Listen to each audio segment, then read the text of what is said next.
वजीर आजम नरेंद्र मोदी हिंद वस्ती एशिया सरबराही इजलास की पहली मीटिंग की मेजबानी करेंगे। इस सरबराही इजलास में इलाकाई दिलचस्पी के मुश्तरका मुद्दों, कारोबार और सलामती समेत दीगर मसाइल पर तबादले ख्याल किया जा सकता है। इस वर्चुअल इजलास में कजाकिस्तान, किर्गिस्तान, जमहूरिया ताजिकिस्तान, तुर्कमेनिस्तान और उज़्बेकिस्तान के सदूर शिरकत करेंगे। ये मीटिंग खित्ते में हिंदुस्तान के बढ़ते असरात और करीबी मुल्कों से अच्छे ताल्लुकात की अक्कासी करती है। वस्ती एशिया मुल्कों से हिंदुस्तान के राह और रस्म देरीना है, लेकिन 2015 के बाद वज़ीर-ए-आज़म मोदी के दौरों से इसमें नई तवन्नाई आई है। दोनों जानिब से लीडरों की बाहमी मुलाकातों और बैनुल-अक़वामी प्लेटफॉर्म पर आला सतही तबादलों से ताल्लुकात मजीद मजबूत हुए हैं। दिल्ली से हमारे नुमाइंदे शैलेंद्र बांगू हमारे साथ जुड़ चुके हैं। शैलेंद्र, पहली ये मीटिंग, और अगर देखा जाए तो सेंट्रल एशिया की अगर हम बात करते हैं तो काफ़ी रिसोर्सफुल ये कंट्रीज है, रिच है रिसोर्सेज के हिसाब से। ऐसे में ये मीटिंग कितनी अहम है और हिंदुस्तान से बेहतर ट्रेड रिलेशंस इन मुल्कों के साथ होना हिंदुस्तान के लिए कितना ज़रूरी है? बिल्कुल, ये मीटिंग पहली बार होने जा रही है भारत और सेंट्रल एशिया के मुल्कों के बीच में। ये पहली मुलाकात है, हालांकि ये वर्चुअली होगी। आपको याद दिला दें कि पहले कोशिश ये थी कि ये पांचों कंट्रीज के जो सदर हैं वो रिपब्लिक डे, यानी जो कल रिपब्लिक डे था, उस पर वो 5 के 5 मुल्कों के जो सदर हैं वो इसमें चीफ गेस्ट होते, लेकिन कोविड के चलते ये मुमकिन नहीं हो पाया, जिसके बाद अब वर्चुअली आज पहला समिट होने वाला है, जिसमें प्रधानमंत्री मोदी इन 5 मुल्कों के सदर जो है उनसे बातचीत करेंगे। कई अहम मुद्दों पर बातचीत होगी, लेकिन वहीं इसमें सबसे अहम है ट्रेड, तिजारत को लेकर और आपसी संबंधों को और मजबूत करने को लेकर, और वहीं अफगानिस्तान का जो मुद्दा है, जहां पर कल ही हिंदुस्तान ने यूएनएससी में कहा है कि अफगानिस्तान में एक ऐसी सरकार होनी चाहिए जिसमें सभी की शिरकत होनी चाहिए। तो माना जा रहा है कि अफगानिस्तान का एक अहम मुद्दा भी इसमें रहेगा, क्योंकि अफगानिस्तान बिल्कुल सटा हुआ है, इन 5 कंट्रीज के बहुत करीब है, बॉर्डर्स मिलते हैं। तो ऐसे में अफगानिस्तान के हालात को लेकर भी आज की इस बैठक में चर्चा हो सकती है। और वहीं जो ये 5 सेंट्रल एशियाई कंट्रीज हैं, इसमें किस तरह से तिजारत आपस में बढ़े, कैसे जो रिलेशंस है वो और मजबूत हों, इन तमाम पहलुओं पर आज की इस मीटिंग में शाम 4:30 बजे मीटिंग शुरू होगी। इसमें प्रधानमंत्री मोदी वर्चुअली जुड़ेंगे, इसमें ही चर्चा होगी। शैलेंद्र, और साथ ही साथ ये मीटिंग इस हवाले से भी क्या इम्पोर्टेंट है, क्योंकि चाइना का जो रोल है इन 5 कंट्रीज में ट्रेड के हवाले से अगर हम बात करें, और दूसरा अगर हम सीपेक की भी बात करें, तो ऐसे में हिंदुस्तान का अपना रोल बढ़ाना इन 5 मुल्कों में, ताकि बैलेंस हो जाए सेंट्रल एशिया में इंडिया और चाइना के बीच का जो ये रिलेशन है इन कंट्रीज के साथ। देखिए, जाहिर तौर पर चाइना का एक इम्पोर्टेंट रोल हमें देखने को मिलता है, और हमने ये भी देखा है कि इंडिया के समिट से पहले चाइना जो है जल्दबाजी में चाइना ने भी ऐसा एक समिट किया है, ताकि वो कंपटीशन में आगे रहने की कोशिश हमेशा करता रहा है। लेकिन भारत के अपने संबंध हैं इन तमाम मुल्कों के साथ में, आज से नहीं कई सदियों से ये संबंध चलते आ रहे हैं इन सेंट्रल एशियाई कंट्रीज के साथ में। और वहीं जो ट्रेड टाइज हैं वो पहले से भी मजबूत हुए हैं। प्रधानमंत्री मोदी कुछ मुल्कों में दौरा भी कर चुके हैं, लेकिन कोविड के चलते, जैसे मैंने आपको बताया कि इन 5 कंट्रीज के साथ रिश्ता किस तरह का मजबूत है भारत का, ये से साफ हो जाता है कि 5 कंट्रीज जो है वो 26 जनवरी के मौके पर यहाँ पर चीफ गेस्ट होते, लेकिन कोविड के चलते ये मुमकिन नहीं हो पाया। लेकिन ऐसे में ये फर्स्ट सेंट्रल एशिया इंडिया जो समिट होने वाला है, इससे कई उम्मीदें की जा रही है कि इससे तिजारत को और मजबूती मिलेगी, और जो भारत और सेंट्रल एशिया कंट्रीज 5 कंट्रीज जो है उनके बीच में जो संबंध है वो और मजबूत होगा। बिल्कुल, और बॉर्डर जो है पाकिस्तान, अफगानिस्तान और ईरान से होते हुए जाते हैं, ऐसे में सिक्योरिटी के लिहाज से भी मुल्कों से बेहतर रिलेशन बनाना काफी अहम हो जाता है। शैलेंद्र, बिल्कुल बिल्कुल, ये पूरा खित्ता जो है ये बहुत इम्पोर्टेंट है हिंदुस्तान के लिए, और हमने देखा है कि रशिया के साथ भी इन कंट्रीज के बहुत अच्छे संबंध हैं, और हमने ये भी देखा है कि अफगानिस्तान के जब हालात खराब हुए थे तो इन कंट्रीज का काफी अहम रोल हो जाता है, और इनके साथ लगातार हिंदुस्तान संपर्क में बना हुआ है।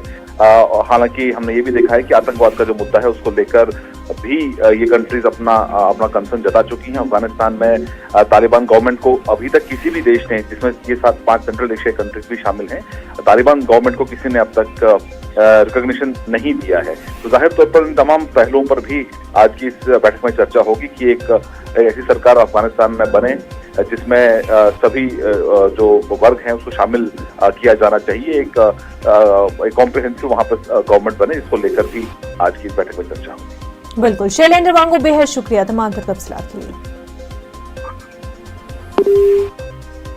आगे बढ़ते हैं। दिल्ली में कोरोना के नए मामलों में गुज़िश्ता कुछ दिनों में मुसलसल कमी दर्ज की जा रही है। सूरत हाल का जायजा लेने के लिए आज दिल्ली डिजास्टर मैनेजमेंट की मीटिंग है।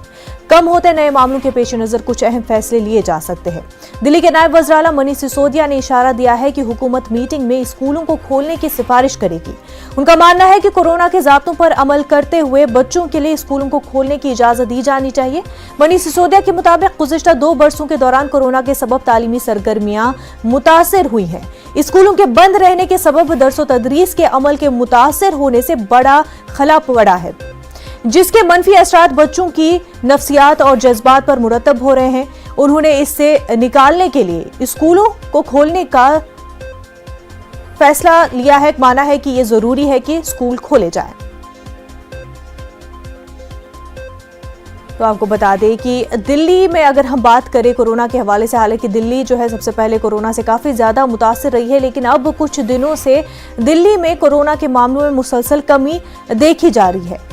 और इस सूरत हाल का जायजा लेने के लिए आज दिल्ली डिजास्टर मैनेजमेंट की मीटिंग है। इन कम होते नए मामलों के पेश नज़र कुछ अहम फैसले लिए जा सकते हैं।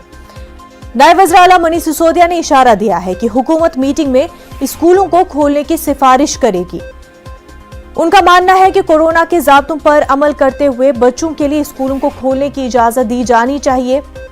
उनके मुताबिक गुज़िश्ता 2 बरसों के दौरान कोरोना के सबब तालीमी सरगर्मियां मुतासिर हुई हैं।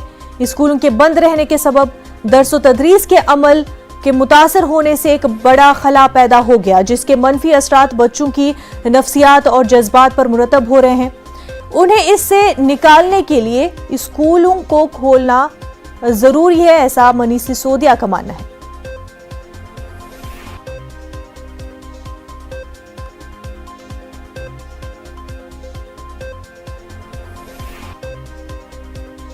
तो आपको बता दें कि दिल्ली में कोरोना की सूरत हाल के हवाले से आज मीटिंग होनी है। मनीष सिसोदिया अहम फैसला ले सकते हैं, जायजा लिया जा रहा है। ये माना जा रहा है कि आज की मीटिंग में दिल्ली स्कूलों को खोलने का फैसला लिया जा सकता है, क्योंकि लगातार कुछ दिनों से दिल्ली में कोरोना के केसेस कम होते हुए दिखाई दे रहे हैं। इस वक्त की बड़ी खबर उत्तराखंड से आपको बता दें, कांग्रेस ने ईश्वर उपाध्याय को बाहर का रास्ता दिखा दिया है।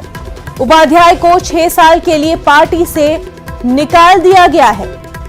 पार्टी मुखालिफ सरगर्मियों की पादाश में यह कार्रवाई हुई है। किशोर उपाध्याय बीजेपी में शामिल हो सकते हैं। तो आपको ये उत्तराखंड से बड़ी खबर बता रहे हैं। कांग्रेस ने किशोर उपाध्याय को बाहर का रास्ता दिखा दिया है। उपाध्याय को 6 साल के लिए पार्टी से निकाल दिया गया है। पार्टी मुखालिफ सरगर्मियों की पादाश में यह कार्रवाई हुई है। वहीं किशोर उपाध्याय बीजेपी में शामिल हो सकते हैं। किशोर उपाध्याय की पार्टी मुखालिफ सरगर्मियों की वजह से कांग्रेस ने बड़ा फैसला लिया है। कांग्रेस ने उपाध्याय को 6 साल के लिए पार्टी से निकाल दिया है। माना यह जा रहा है कि किशोर उपाध्याय बीजेपी में शामिल हो सकते हैं।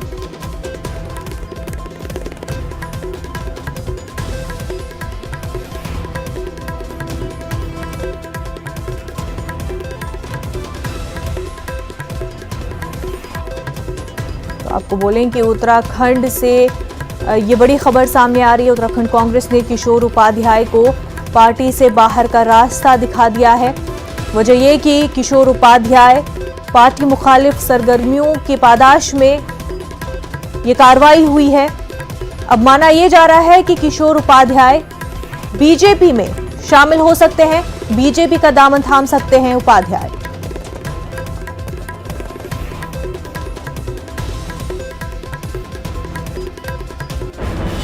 कांग्रेस से निकाले जाने के बाद आपको बता दें, किशोर उपाध्याय बीजेपी में शामिल हो सकते हैं। कांग्रेस ने किशोर उपाध्याय के खिलाफ कार्रवाई की है। 6 साल के लिए पार्टी से निकाल दिया गया है। और इस बीच ये माना जा रहा है कि किशोर उपाध्याय बीजेपी में शमूलियत इख्तियार कर सकते हैं। पार्टी मुखालिफ सरगर्मियों में मुलविस पाने जाने पर किशोर उपाध्याय पर यह कार्रवाई की गई है।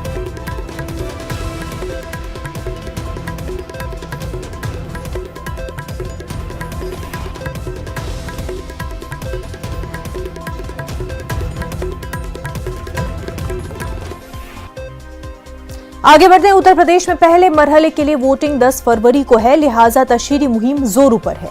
बीजेपी के बड़े लीडरान पार्टी कारकुनान वोटरों के बीच जाने के साथ साथ कारकुनान की हौसला अफजाई करने में जुटे हैं। पार्टी के 3 बड़े लीडर आज एक्शन में नजर आएंगे। अमित शाह आज कृष्ण की नगरी मथुरा का दौरा करेंगे, जहां वो पार्टी लीडरों और कारकुनान से मुलाकात करेंगे। वहीं पार्टी के कौमी सदर जेपी नड्डा शाहजहांपुर का दौरा करेंगे। नड्डा मकामी पार्टी लीडरों और वर्करों के साथ मीटिंग करेंगे। उसके बाद वो वोटरों के बीच भी जाएंगे। वजीर आला योगी आदित्यनाथ बिजनौर में वोटरों के दर पर जाएंगे और पार्टी उम्मीदवारों के लिए वोट मांगेंगे।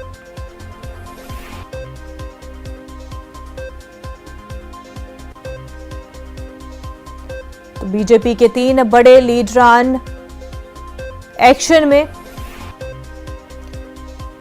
तो आपको बता दें कि बीजेपी के 3 बड़े लीडरान एक्शन में। यूपी इंतखाबात के हवाले से अमित शाह, जेपी नड्डा, योगी आदित्यनाथ एक्शन में नजर आ रहे हैं। आज जो है जेपी नड्डा, अमित शाह, योगी आदित्यनाथ वोटरान के बीच जाएंगे, अपने कारकुनान से भी मिलेंगे, हौसला अफजाई कारकुनान की करने जा रहे हैं और साथ ही साथ वोटरों के बीच उनको अपनी तरफ रागिब करने के लिए तीनों बड़े लीडरान आज मैदान में। वहीं आपको बता दें, समाजवादी पार्टी लीडर आजम खान आज कागजात नामजदगी दाखिल कर सकते हैं। आजम खान के वकील ने तमाम कागजी कार्रवाई मुकम्मल कर ली है। जेल में वकील ने आजम खान से कल मुलाकात की थी। आजम खान को पार्टी ने रामपुर से उम्मीदवार बनाया है। आजम खान गुज़िश्ता 23 महीनों से जेल में है। हमारे नुमाइंदे तारिक कमर इस वक्त हमारे साथ जुड़ चुके हैं। तारिक कमर, आज जो है आजम खान के कागजात नामजदगी का अमल मुकम्मल हो सकता है, दाखिल कर सकते हैं। हाँ देखिए, बहुत अहम पेशरफ्त है और ये बात बहुत सियासी हल्के में गर्दिश कर रही है जी कि आज पूरी इम्कानात हैं कि वो पर्चा नामजदगी दाखिल करेंगे। साथ ही देखिए, रामपुर की सदर सीट से जो है वो समाजवादी पार्टी के नुमाइंदे के हैसियत से उनके वकील पर्चा नामजदगी दाखिल करेंगे जिम्मेदार अफसरान के साथ, ये ऐसा बताया जा रहा है। साथ ही स्वार से अब्दुल्ला आजम भी अपना पर्चा नामजदगी आज ही दाखिल करेंगे। देखिए, ये बहुत अहम पेशरफ्त है, लेकिन यहाँ पर ये बात भी बहुत अहम है मुनव्वर के जो सियासी हरीफ हैं उन्होंने भी तमाम तैयारियां पूरी कर ली हैं और सियासी हरीफों ने भी ये कहा है कि वो कोर्ट में इसको चैलेंज करेंगे। देखिए, मुख्तलिफ अंदाज की बातें सामने आ रही हैं। 11 बजे मतनामा साफ हो जाएगा कि क्या कुछ सूरत हाल बन रही है, क्या कुछ इक़दाम हस्ते तौर पर तय हो पाते हैं, लेकिन इम्कान यही है कि आज उसका पर्चा नामजदगी दाखिल हो जाएगा। साथ ही जो बयान आ रहे हैं सियासी हल्कों से वो मुख्तलिफ किस्म के हैं, लेकिन जब तक पर्चा नामजदगी बाकायदा दाखिल न हो जाए, क्योंकि इस तो तय है। देखिए, कल जिस अंदाज से मुलाकात हुई है सीतापुर जेल में, तो ये लगा है कि इसमें कोई बाकायदा कानूनी रुकावट नहीं आएगी, लेकिन जो बयानात उनके सियासी हरीफों की जानिब से, खुसूस नवेदिया की जानिब से आए हैं, उनसे ऐसा लगता है कि चाहे वो कांग्रेस के नुमाइंदे हों या बीजेपी के नुमाइंदे हों, उन्होंने मुखालफत पर कमर कस रखी है, तो वो कुछ न कुछ रखना अंदाजी करने की कोशिश भी जरूर करेंगे कानूनी एतबार से। ताहम ये जमहूरियत है और इसमें सबको अपनी अपनी बात कहने का, अपने अमली इक़दाम करने का हक है मुनव्वर। बिल्कुल तारिक कमर, वहीं अगर हम बीजेपी की बात करें तो तारिक कमर आजम खान के आगे जो है वो उस खानदान को आगे ला रहे हैं जिनकी सालों से ही राइवलरी चल रही है आजम खान और उनके खानदान के साथ। ऐसे में इस बार क्या कोई बैकफुट पर नजर आएंगे आजम खान? देखिए, कहीं ना कहीं इसके 2 रुख हैं आपके सवाल के, और एक रुख तो ये कि देखिए, जब आजम खान की तशरीफ इस अंदाज से रामपुर में की जा रही है कि एक कुर्सी पर उनकी तस्वीर लगा दी जाती है और फिर जो उनके हमनवा हैं या उनके हमदर्दी रखने वाले हिमायती हैं, उनके वोटर्स हैं, खासतौर से समाजवादी पार्टी के जो जिला सदर हैं, वो यही कह रहे हैं कि आजम खान की गैर मौजूदगी से उनके कन्वेंसिंग पर कोई असर नहीं पड़ेगा और लोगों की हमदर्दियां उनके साथ हैं। लेकिन जो उनके सियासी हरीफ हैं, चाहे वो बीजेपी के हों या बीएसपी के और कांग्रेस के हों, तो देखिए उस कहीं ना कहीं मुखालफत आज भी देखी जा रही है और मुखालफत में भी कहीं की शिद्दत में भी कहीं कोई कमी नहीं है। तो ये मुकाबला इतना आसान भी नहीं होगा। ताहम इसके दो रुख जरूर है कि एक तो ये कि जेल में होने के बाद आजम खान के साथ उनके हमनवाओं की और उनको चाहने वालों की हमदर्दियां ज्यादा है। दूसरा ये कि सियासी लोगों को भी ये मौका मिला है कि आजम खान को जेल में रहते हुए एक बार तो शिकस्त दे दी जाए ताकि उनके इख्तिदार खत्म हो। तो अब देखना यही है कि आने वाला वक्त क्या कुछ पैगाम लेके आता है। मुनव्वा बिल्कुल, तारिक कमर बेहद शुक्रिया। आगे बढ़ते हैं। पंजाब में असेंबली इंतखाबात 20 फरवरी को हैं। पार्टियां तशहीरी मुहिम में जुट गई हैं। कांग्रेस की जानिब से राहुल गांधी ने तशहीरी मुहिम की कमान संभालते दिखाई दे रहे हैं। राहुल गांधी आज पंजाब का दौरा करेंगे। वो पार्टी के सीनियर लीडरों और उम्मीदवारों के हमरा अमृतसर में स्वर्ण मंदिर में माथा टेकेंगे और लंगर चखेंगे। राहुल वाल्मीकि तीर्थ स्थल भी जाएंगे। राहुल गांधी जालंधर के मीठापुर में वर्चुअल रैली से खिताब भी करेंगे।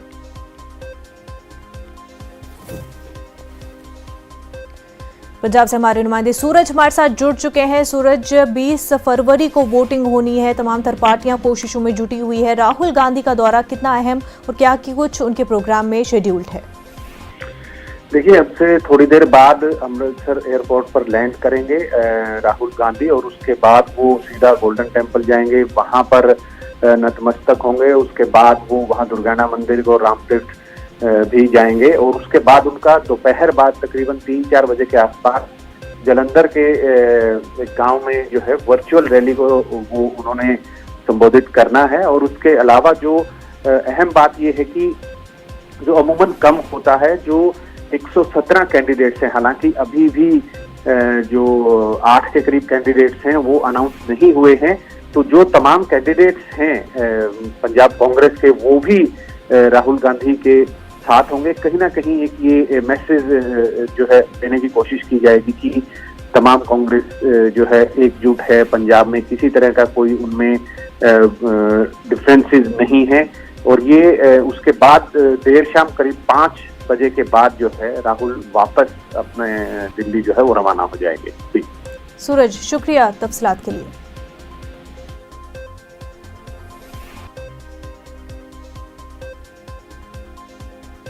आगे बढ़ते हैं। मणिपुर असेंबली इंतखाबात के लिए आज बीजेपी अपने उम्मीदवारों के नामों का ऐलान करेगी। बीजेपी मणिपुर की तमाम 60 सीटों के लिए उम्मीदवारों के नामों का ऐलान कर सकती है। दिल्ली में नरेंद्र मोदी की सरबराही में हुई मीटिंग में पार्टी की इंतखाबी कमेटी ने उम्मीदवारों के नामों को हतमी शक्ल दे दी गई है। कांग्रेस पहले ही 40 सीटों पर उम्मीदवारों के नामों का ऐलान कर चुकी है। मणिपुर में 2 मरहलों में 27 फरवरी और 3 मार्च को इंतखाबात होने हैं।